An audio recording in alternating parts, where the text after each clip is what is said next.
Nu metal was a genre that became popular in the late 90s and got stale around the mid-2000s. It feels like any time a new flavor of a music genre pops up, its lifespan tends to be about 4 or 5 years of peak output until eventually the genre caves in on itself. This was arguably the fate of nu metal as well. There are many defining factors that made up the fabric of a nu metal band. Fashion was a big one. You really had to look the part in this genre, and the more extreme your look got, usually the better. Obviously, the sound was equally as important. Down-tuned guitars, heavy, chunky riffs, hip-hop infused lyrical flow in the verses, which was only outdone by loud, guttural male screams in the choruses. Yes, sir, this was some alpha dog shit. No room for pussies in this mosh pit. Did not mean to rhyme that. But a final and more curious piece of what made a nu metal band: cover songs. Here in my car, I feel safest of all. I can lock all my doors. Guess it would be nice if I could touch your body. I know now.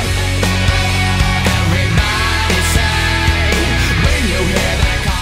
I feel like Marilyn Manson gets a good bit of credit at this point for being one of the first hugely successful heavy bands to take on a song from the 80s and rockify it. This was the main goal when a nu metal band would choose to cover a song. It was all about subverting expectations, man, and since guitars were back in and those pussy-ass synthesizers were a thing of the past, the 1980s was ripe for the nu metal makeover. Stick around as we take a look at the good, the bad, and the opportunistic covers from the genre we call nu metal. This is Dancing with Ghosts. Let me see you stripped. Let me see you stripped down to the bone. A song that was first released as a hidden track on their 1997 album Sehnsucht, Rammstein's cover of the Depeche Mode song Stripped could definitely be classified as good. Rammstein rarely ever covered songs, so this selection felt special. The band legitimately respected and grew up with the music of Depeche Mode and counts them as an influence, though you would never know that by listening to their music. The footage that they were able to source to make the music video for their version of Stripped was truly impressive as well. Whoever would have thought century-old footage of the Olympics could get me this hyped? But it did. I'm never gonna dance again, 'cause guilty feet have got no rhythm. I'm never gonna dance again, guilty feet have got no rhythm. The last song off of their 2007 album, Finding Beauty in Negative Spaces, Careless Whisper became a huge hit for nu metal act Seether. I consider this a bad cover. All they did was rockify the song without adding anything new or exciting. Not to mention, they picked a song that is already, in my opinion, overplayed in drugstores and waiting rooms across the US. The only reason anybody would choose this version over the George Michael version is if they had some weird aversion to anything that isn't bathed in heavy distortion. There's too many men, too many people making too many problems. Too many people making too many problems. Okay, now you're treading on some dangerous territory, buddy. Genesis happens to be my favorite band of all time, so to have my favorite band be covered by some macho nu metal band bullshit is an affront to my morals. Just kidding. In all honesty, when Disturbed's cover of Land of Confusion hit radio waves in 2005, I hadn't even heard the Genesis version yet. Look, it was around this time that I was just getting into Genesis, and seeing as 2005 was basically 20 years ago, I think I've earned my true fan street cred by now. I'm going to call this cover a GAD cover. GAD, as we all know, stands for good and bad. Disturbed had already proven that they were big fans of the new wave and synth pop of the 1980s. They had already covered Tears for Fears' Shout on their first record in 2000, so it really wasn't that big of a surprise when they paid homage to another classic 80s synth pop song. And yes, they certainly rockified the original by replacing all of the synth parts with staccato guitar and bass grooves, but I feel like it worked for this song, but at the same time, it's Disturbed, and They're kind of corny, but, you know, their fucking cover of Sound of Silence is amazing, and you can kiss my taint if you disagree. That song slaps. Hello, darkness, my old. Since the prehistoric ages and the days of ancient Greece, walk down through the Middle Ages, planet Earth kept going through Prehistoric ages and the days of ancient Greece, on down through the Middle Ages. Planet Earth kept going through changes. Bet you didn't know that song was a cover, did you? I sure as shit didn't. The only reason I found out that Renegades of Funk was a cover was a result of me searching through some articles online documenting the best nu metal covers of all time. Now, Rage Against the Machine is not nu metal, just for the record. Neither is Rammstein, but they get lumped into that genre sometimes, so just deal with it. Although, I can already feel in the comments someone not making it this far in the video before typing in all caps, "Actually, Rammstein isn't nu metal, you stupid piece of shit." Shh, it's gonna be alright. Suck a dick. Anyway, Rage Against the Machine left us after only releasing 4 studio albums. And if that wasn't enough, their final album was comprised only of covers, except Renegades of Funk, right? I thought that they recorded that one as one of their last original tunes before hanging it up, but nope, I was dead wrong. And the song that they are covering, as you might have heard earlier, oof, that is some cheesy ass 80s rapping if I have ever heard it. It was back when rappers used to rap like this. They sound super happy and they had to piss. You see, this is why I don't write rap music. I'm not good at it. Rage Against the Machine's cover of this song is beyond good. Not only did they take an idea that was just okay, I mean, most old school hip hop did not age well outside of the old heads nostalgia goggles, but what Rage did was basically create a brand new song around this old shitty song, and it really gave it new life. Also, if you thought frontman Zach De La Rocha's pen game sounded a little bizarre in this song, that's because he took a lot of the words from the original and added a better flow and some additional lyrics. It's almost as though this is an original Rage Against the Machine song with all of the effort that was put into it. Go listen to the original, you'll see what I'm talking about. Sometimes I feel I've got to run away. Times I feel I've got to run away. In 2001, while the nu metal aesthetic was still alive and well and every hot topic across America, the film Not Another Teen Movie was released. For whatever reason, it featured many well-known rock artists doing covers of mostly 80s synth pop songs.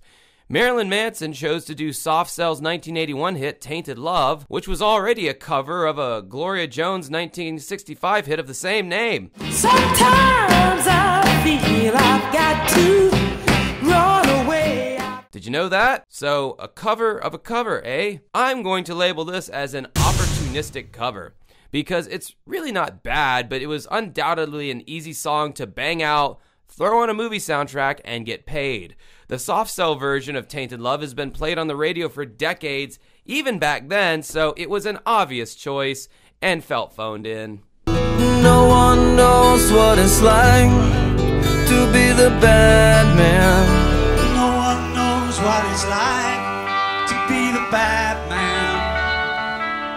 Now, I will give Limp Bizkit credit on choosing to cover a song that was from a different decade other than the 1980s, but that's about the only credit they are getting here. This is a horrible cover of a classic song from a classic band. You can just feel Fred making himself the martyr in this song, just relating so hard to the lyrics of Pete Townsend. No one knows what it's like. By the time this song was released in 2003 for the movie Gothica, Limp Bizkit, but especially Fred Durst, was already starting to be seen as a bit of a joke. The height of the Woodstock 99 frat boy douche period of the culture was on its way out, and emo was on its way in. Teenagers didn't want to party anymore. They wanted to sit in their bedrooms and be introspective, possibly crying while listening to My Chemical Romance. People were kind of done with Limp Bizkit at this point. Behind Blue Eyes, on top of being played to death on the radio at the time, I was there, this was Limp Bizkit's last big hurrah before slipping into obscurity for over a decade. Did I mention the bridge on this song is one of the most annoying bridges in all of music? Discover.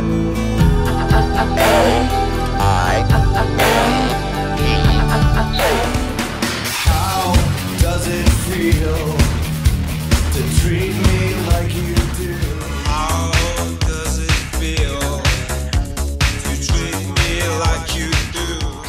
When post-punk band Joy Division split up after the untimely death of Ian Curtis, the rest of the band would go on to form a new group called New Order.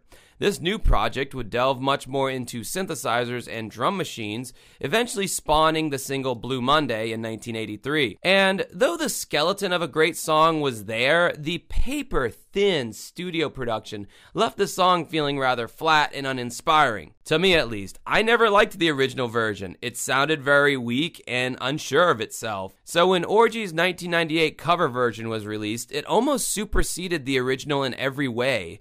The vocals were more dynamic with your requisite aggressive vocals in the chorus. The drums sounded fat and powerful. And of course, there was that wall of guitars that bombarded your ears. But in a good way. I would label this cover as GAD. And if you'll recall, that means good and bad. The only reason it was bad was because it was so good that they could never really get out from underneath it, much like another band we're about to mention. There are definitely Orgy fans out there, but they are a small, dedicated bunch. Nothing they ever did could commercially touch the success of Blue Monday.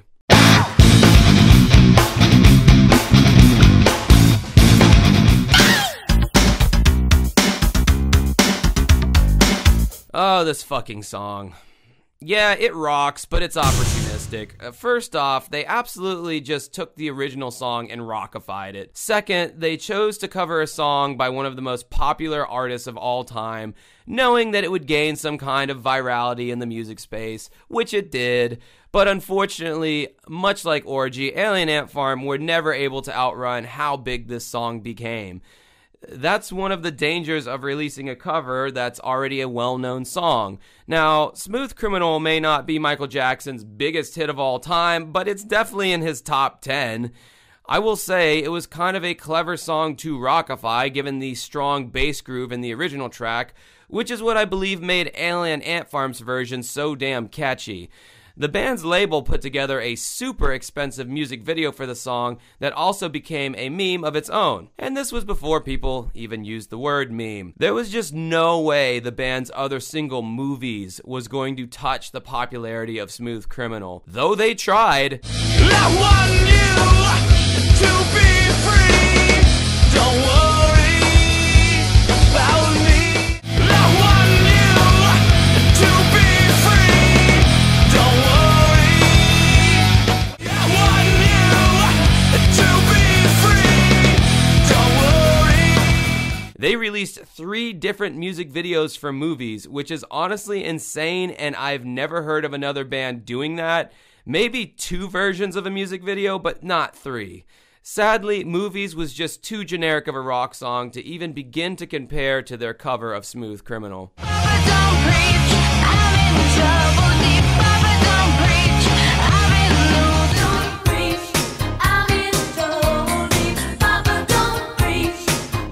I remember the whole making of the band or whatever the hell it was called on MTV, where we got to see firsthand what it was like putting a band together so Kelly Osbourne, daughter of Ozzy Osbourne, could give it a go at music. You see, during this time, the reality TV show The Osbournes was white hot in popularity. This was back when MTV had shows other than ridiculousness on it, so the Osbournes were making MTV a lot of money. Sharon Osbourne saw the opportunistic ability to use the momentum from the show to get her daughter a one-way ticket to rock stardom. But that never happened because, honestly, I don't think anybody really liked Kelly Osbourne. If you had watched the show, which the record label was banking on, Kelly came off as a spoiled little bitch. So to see her snap her little fingers and have a rock career, I'm pretty sure, rubbed real music fans the wrong way. Her father had built an empire off of real talent and had to struggle for years to make a name for himself as a solo artist. I'm sorry, Kelly, your nepotism card is no good here. Kelly made a couple of records that did nothing and then moved on to something else.